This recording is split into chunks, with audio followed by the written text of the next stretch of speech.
Nah, tentang berkat ini saudara ya, Allah memberkati mereka. Allah memberkati mereka. Tuhan Allah memberkati itu dalam kondisi relasi mereka, jamak. Dari awalnya ketika di ayat 22 dikatakan Allah memberkati ketika dia menciptakan binatang, ikan-ikan, dan Allah memberkati mereka.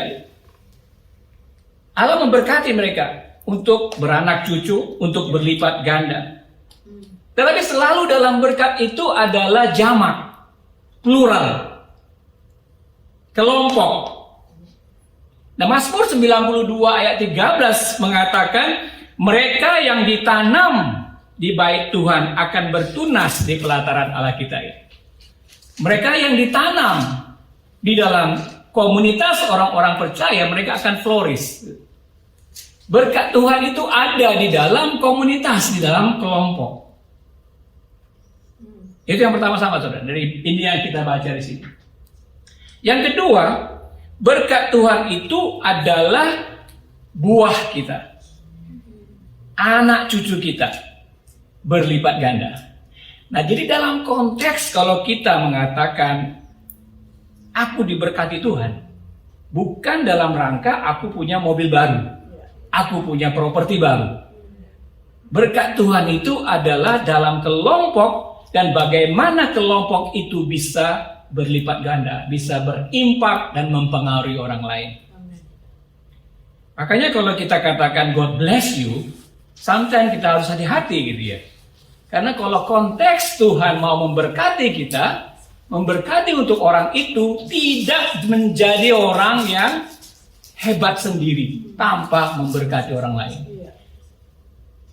When we bless someone, we are praying for them to multiply, for the blessing that they have to be a blessing for others. Saudara, di dalam perjanjian lama berkat yang dicatatkan oleh Tuhan itu adalah bisa kelihatan umumnya. Tetapi dalam perjanjian baru Yesus memberikan definisi berkat yang tidak kelihatan. Diberkatilah, berbahagialah orang yang miskin di hadapan Tuhan. Diberkatilah orang yang teraniaya. Sangat beda ya. Tapi dalam perjanjian lama memang kelihatan. Jadi ada perkembangan dari perjanjian lama ke perjanjian baru untuk kita melihat berkat itu. Pada dasarnya Tuhan memberkati adalah Tuhan wish you well. Tuhan ingin kamu baik. But in the end of that, di akhir dari itu adalah bagaimana itu bisa berlipat ganda dan mempengaruhi orang lain. Jadi berkat itu saudara tidak menjadikan kita egois.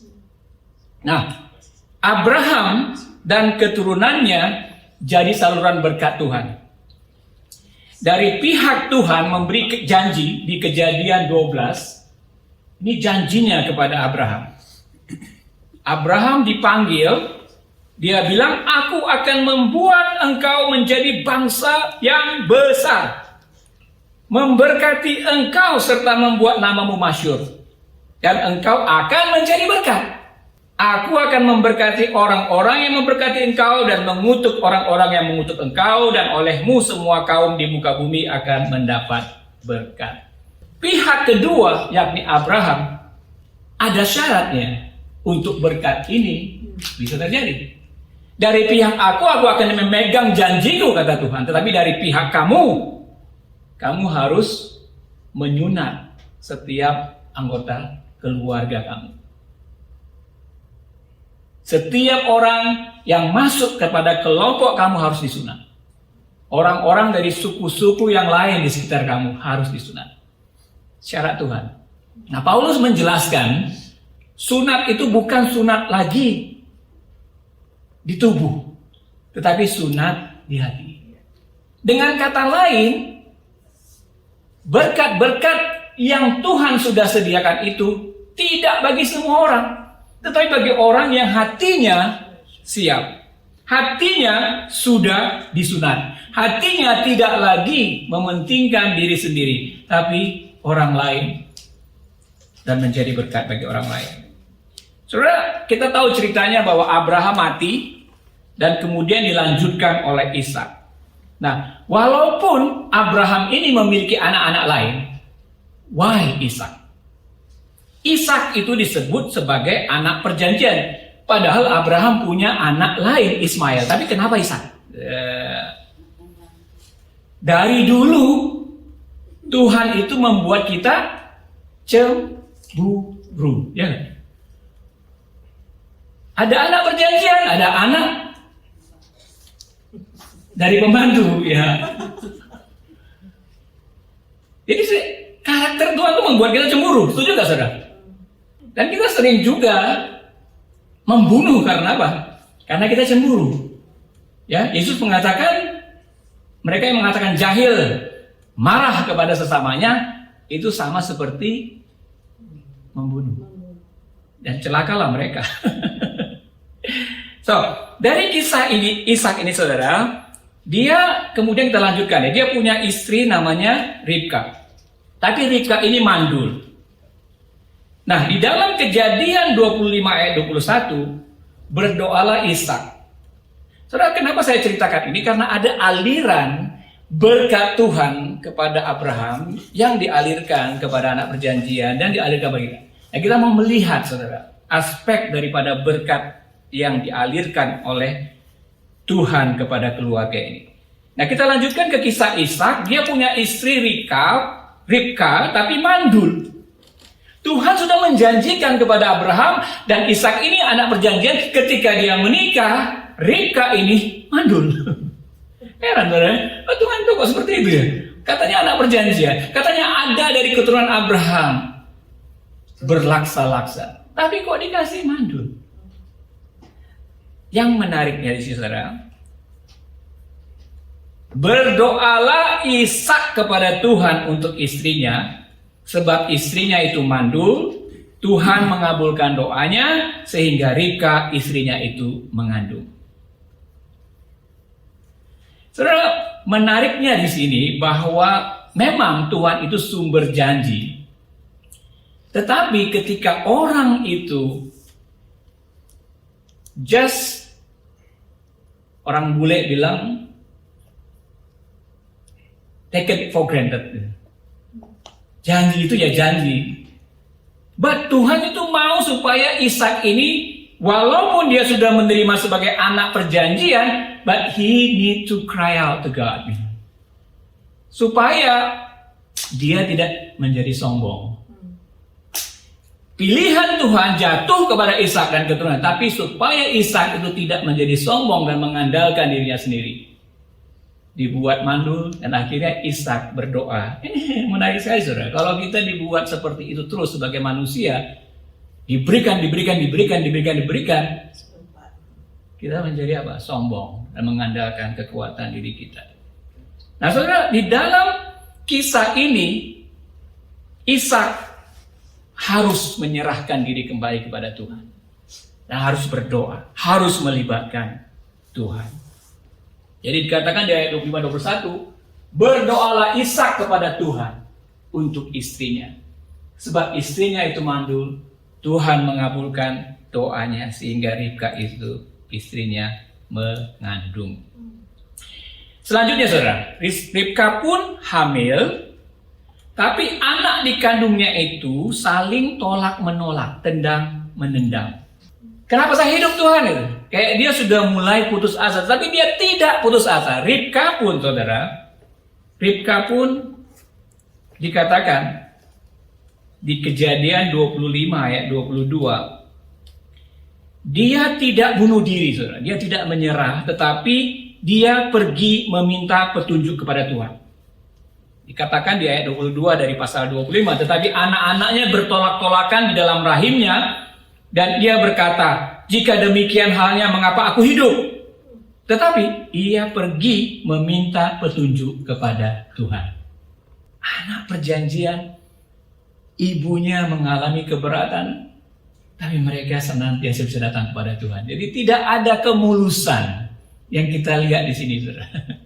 Yang ada adalah mitra kerjasama Tuhan dengan kita senantiasa. Saudara, lalu Ribka mendengar firman Tuhan. Setelah dia mencari petunjuk Tuhan, dia mendengar firman Tuhan. Di sini dikatakan firman Tuhan kepadanya, 2 bangsa ada dalam kandunganmu, dan 2 suku bangsa akan berpencar dari dalam rahimmu. Suku bangsa yang satu akan lebih kuat dari yang lain, dan anak yang tua akan menjadi hamba kepada anak yang muda. Tapi di sini lagi saudara, bukankah Tuhan itu membuat kita cemburu? Kenapa? Karena anak yang tua menjadi hamba kepada anak yang muda. Ya, we have to manage our own jealousy. Tuhan memang bekerja di dalam situasi yang seperti itu. Dan kadang kita bisa gagal dengan tujuan hidup kita kalau kita tidak mengerti bahwa kadang memang ada kesempatan untuk cemburu diberikan. Tetapi yang menang adalah orang yang tidak hanyut di dalam kecemburuan itu. Peduli apa kalau kita katakan Tuhan itu tidak adil? Nah, He is God, ya, ya Tuhan. Nah, singkat cerita saudara, benang kusut relasi antara kecemburuan yang muncul, yang Tuhan terlibat, faktor itu mungkin Tuhan tidak membuatnya undur ya. Walaupun dia tahu sikap manusia itu begitu rentannya terhadap kecemburuan. Tetapi dia senantiasa mau bekerja, bahkan memberkati di tengah-tengah manusia yang penuh dengan kedagingan seperti itu. Jadi Ribka ini melahirkan twin, namanya Esau dan Yakub. Nah, hari ini saudara, kita mungkin sudah pernah mendengar cerita Esau dan Yakub, anak Ribka ini. Ceritanya adalah Esau itu ketika dia dilahirkan, dia yang pertama-tama keluar. Walaupun twin, tetapi yang pertama lahir itu dianggap sebagai yang tertua, yang sulung. Yang tadi adalah background daripada kisah itu. Nah, kita mau baca Kejadian 27:33 sampai 36. Lalu terkejutlah Ishak dengan sangat serta berkata, "Siapakah gerangan dia yang memburu binatang itu dan yang telah membawanya kepadaku? Aku telah memakan semuanya sebelum engkau datang dan telah memberkati dia, dan dia akan tetap orang yang diberkati." Sesudah Esau mendengar perkataan ayahnya itu, meraung-raunglah ia dengan sangat keras dalam kepedihan hatinya, serta berkata kepada ayahnya, "Berkatilah aku ini juga ya Bapa." Jawab ayahnya, "Adikmu telah datang dengan tipu daya dan telah merampas berkat yang untukmu itu." Kata Esau, "Bukankah tepat namanya Yakub? Karena ia telah 2 kali menipu aku. Hak kesulunganku telah dirampasnya, dan sekarang dirampasnya pula berkat yang untukku." Lalu katanya, "Apakah Bapa tidak mempunyai berkat lain bagiku?" Sebelum cerita ini, kita lihat Yakub itu sesuai dengan perkataannya, dia memanipulasi Esau sehingga Esau menjual hak kesulungannya. Jadi Esau ini seperti orang yang korban. Ya, kalau konteks orang yang hak sulung itu di zaman Yahudi kan mereka mendapatkan double portion daripada orang tuanya, warisannya. Di dalam Kejadian 25 ayat 32-34 ya. Waktu Yakub sedang masak gitu, dikatakan Esau datang, lapar, baru habis memburu. Dan dia lihat Yakub ini sedang masak. Dan kemudian apa kata Esau? "Aku maulah makananmu." Tapi Yakub yang pintar memanipulasi. Dia katakan, juallah dahulu kepadaku hak kesulunganmu. Sahut Esau, jawabnya, sebentar lagi aku akan mati. Apakah gunanya bagiku hak kesulungan itu? Kata Yakub, bersumpahlah dahulu kepadaku. Maka bersumpahlah ia kepada Yakub, dan dijualnyalah hak kesulungannya kepada Yakub. Demikianlah firman Tuhan katakan, demikianlah Esau memandang ringan hak kesulungan itu. Nah, di Ibrani, ya, Ibrani 12-16, kita lihat juga di sini ya. Di Ibrani 12-16 katakan, janganlah ada orang yang menjadi cabul atau yang mempunyai nafsu yang rendah seperti Esau, yang menjual hak kesulungannya untuk sepiring makanan. Kalau berkatnya dirampas ya pantas ya. Salah sendiri kok. Di dalam kisah ini, saudara, kita juga belajar bahwa kita ini mewarisi kerajaan Allah. Amin, saudara. Kalau kita ini mewarisi kerajaan Allah, itu adalah identitas yang luar biasa yang Tuhan berikan. Kenapa? Karena kita percaya kepada Yesus. Ya kan? Kita ini pewaris kerajaan Allah. Gitu. Kita diberikan janji kehidupan yang kekal. Tapi kalau kita sebagai pewaris, kita menganggap enteng, memiliki nafsu yang rendah, seperti Esau ini, saudara. Bagaimana perasaan Tuhan? Masih adakah Esau-Esau dalam hidup kita, saudara?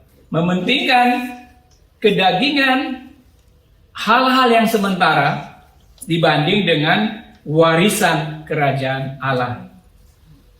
Kita harus mengerti apa itu pewaris kerajaan Allah, karena disitulah identitas kita. Kalau seandainya Yesus katakan kepada pewaris kerajaan Allah, untuk ikutlah aku, jadikanlah kelompok-kelompok murid.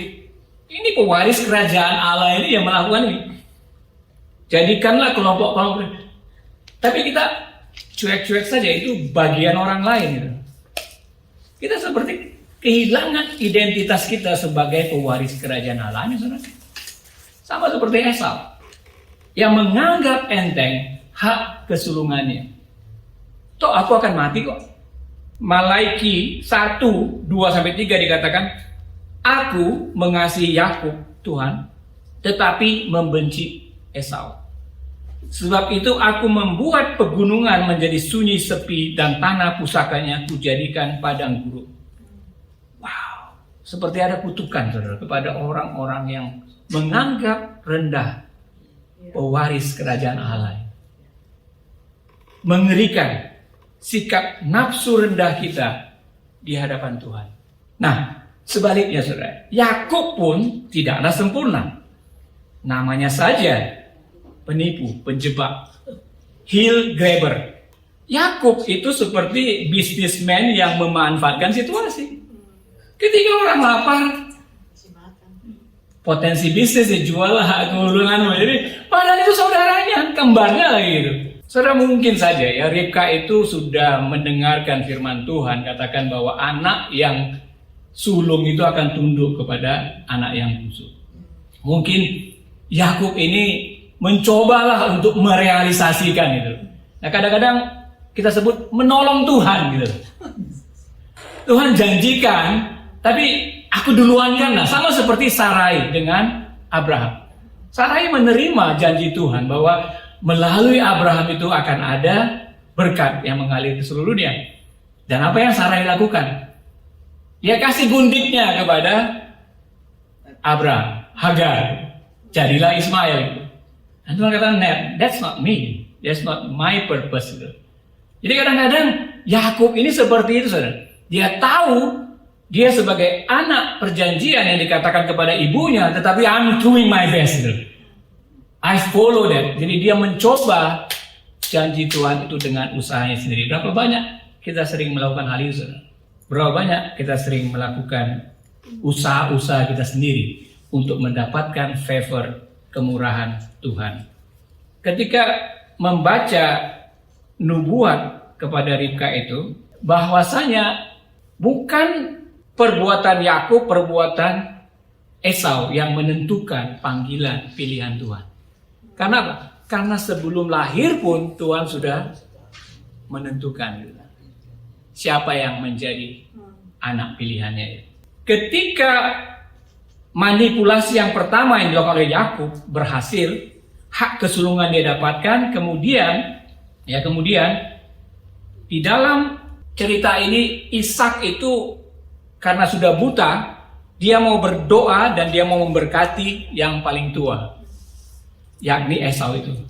Dan kemudian didengar oleh Ribka, dan kemudian ibunya Ribka ini pun mulai menyusun strategi penipuan. Ya, saudara tahu ceritanya ya, bahwa Yakub ini dipura-purakan menjadi Esau di hadapan bapaknya Ishak, sehingga berkatnya itu tidaklah diterima Esau tetapi diterima oleh Yakub. Akhir dari cerita ini, Ishak pun tertipu karena dia buta dan rapinya persengkokolan Yakub dan Ribka, dan Yakub pun mendapat berkat. Dan berkat itu adalah rampasan. Not fair, that's mine, gitu ceritanya. Betapa hancurnya hati Esau. That's mine. Saudara, aneh ya, di dalam kondisi keluarga yang seperti itu, Tuhan menjanjikan berkatnya kepada seluruh dunia. Apa Tuhan main-main gitu? Terjadi friksi di sini. Esau bernafsu, rendah, penuh kedagingan, tidak punya visi masa depan, berkatnya akhirnya dirampas. Sedangkan Yakub, kita kenal, dari proses ini dia adalah seorang yang manipulasi. Sedangkan Ribka, dia punya kebenaran untuk mentaati firman Tuhan, karena dia mendengar bahwa Yakub itu akan menjadi pemimpin. Dan dia punya keberanian untuk menjalankan firman Tuhan, walaupun dia sikapnya juga ikut manipulatif. Nah, firman Tuhan katakan, saudara, ketika Yakub dia sadar, nanti saya akan dikutuk loh kalau saya menipu. Dia katakan begitu kepada mamanya Ribka. Tapi Ribka bilang apa? No problem, aku akan menerima kutukan itu. Sedangkan Ishak adalah pribadi yang pelin-pelan. Di dalam cerita ini, saudara, dia sudah memberikan berkat kepada Yakub. Dan kemudian dia memberkati lagi supaya Yakub ini pergi mendapatkan istri dari anak kakaknya istrinya, pamannya Laban. Nah, di dalam cerita Kejadian 28:34 itu dikatakan dia berdoa, moga-moga berkat Abraham turun kepada kamu. Moga-moga kamu sudah berikan dia berkat itu dan tidak bisa dirampas, dibalikin lagi. Kenapa dia berdoa moga-moga gitu? Jadi kelihatan dari apa yang firman Tuhan katakan, Ishak itu pribadinya pelin-pelan. Dia sudah memberkati untuk dia menjadi pemimpin bangsa-bangsa, tetapi ketika kedua kali dia memberkati, dia katakan, moga-mogalah kamu menerima berkat yang Tuhan berikan kepada Abraham. Yang kedua, kemungkinan dia sudah diskusi dengan Ribka tentang firman Tuhan yang Ribka dengar, bahwasanya Yakub itu akan menjadi pemimpin daripada Esau. Kemungkinan Ribka sudah pernah bilang gitu loh, om dekat Pak ya, suara Tuhan gitu. Tapi dia kok masih mau memberkati Esau gitu. Jadi dia ini seakan-akan orang-orang yang bapak tetapi orang yang pelin-pelan. Saya melihat, saudara, Ishak sebagai bapak itu dia akan menjadi pemimpin di mana keluarganya itu tunduk kepada dia. Betul nggak, saudara? Kalau Ishak ini dan keluarganya melakukan firman Tuhan yang kita bahas 2 minggu terakhir, dia menjadi pemimpin tidak berat sebelah, tidak memihak kepada Esau, tidak memihak kepada Yakub, dengar firman Tuhan dan utamakan firman Tuhan. Sedangkan postur Ribka, dia menjadi tunduk pada suami. Di sini dia nipu loh. Jadi firman Tuhan di dalam perjanjian baru itu akan merubahkan, kalau seandainya mereka hidup dalam perjanjian baru, Ribka itu tunduk pada suami, tidak juga berat sebelah, pilih-pilih kasih. Ishak pilih kasih, Ribka juga pilih kasih. Dan dia juga berani menyampaikan suara firman Tuhan yang dia dengar kepada Ishak. Sedangkan Esau, kalau dia mengikuti firman Tuhan apa yang kita bahas 2 minggu yang lalu, dia tidak gegabah dengan kedagingan, dengan nafsu yang rendah. Dia tidak gegabah dengan identitasnya sebagai yang sulung. Sedangkan Yakub bukan lagi seorang penipu, tetapi mau jujur di hadapan Tuhan. Hasil akhirnya, kalau kita mengandai-andai, saudara, hasil akhirnya tidak ada orang yang merasa berkatnya dirampas. Karena firman Tuhan katakan, waktu Yesus mengajarkan siapa yang mau terbesar di antara kamu, dialah menjadi yang melayani dan dialah yang menjadi terbelakang. So antara Esau dan Yakub, walaupun Esau mendengar firman Tuhan seperti itu dalam sikap hati yang mau mendahulukan, dia akan katakan kepada Yakub, Yakub, you are the one. Jadi tidak ada berkat yang dirampas. Tuhanlah yang menjadi utama. Kalau Tuhan mengatakan Yakub akan menerima, ya Esau pun akan mundur dan memberikan kepada Yakub. Yang kita lakukan adalah saling mendahulukan, bukan berkompetisi. Saling melayani, bukan mau dilayani. Yang saya lihat kedua adalah semua mereka ambil bagian dalam mentaati firman Tuhan. Keluarga ini, Esau dan Yakub berkomunikasi, Ribka dan Ishak berkomunikasi, dan semuanya mereka itu berdiskusi, saling membagi satu sama lain, semuanya ambil bagian di dalam mentaati firman Tuhan ini. Berkat yang Tuhan berikan kepada keluarga, it's not about Ribka, it's not about Ishak lagi, tetapi it's about bagaimana firman Tuhan dan berkat itu mengalir melalui keluarga mereka, dilanjutkan dan sebagainya. Dan yang ketiga yang saya lihat adalah bagaimana perjalanan pengajaran dari perjanjian lama ke perjanjian baru. Kita melihat orang-orang yang akan melakukan perjanjian baru lebih beradab, lebih damai, tenang, dan rukun. Dan tanpa perjanjian baru, benang kusut relasi kita bertambah-tambah rumit, saudara. Jadi apa yang kita dengar dari cerita Alkitab ini memberikan kita gambaran bahwasanya kalau apa yang kita terapkan pengajaran dari Yesus di perjanjian baru menghindari banyak sekali harta berkat yang kita merasa dirampas. Walaupun ada kesempatan kecemburuan terjadi karena Tuhan memilih sesuai kehendaknya, tetapi kita tidak cemburu karena sikap kita mendahulukan orang lain.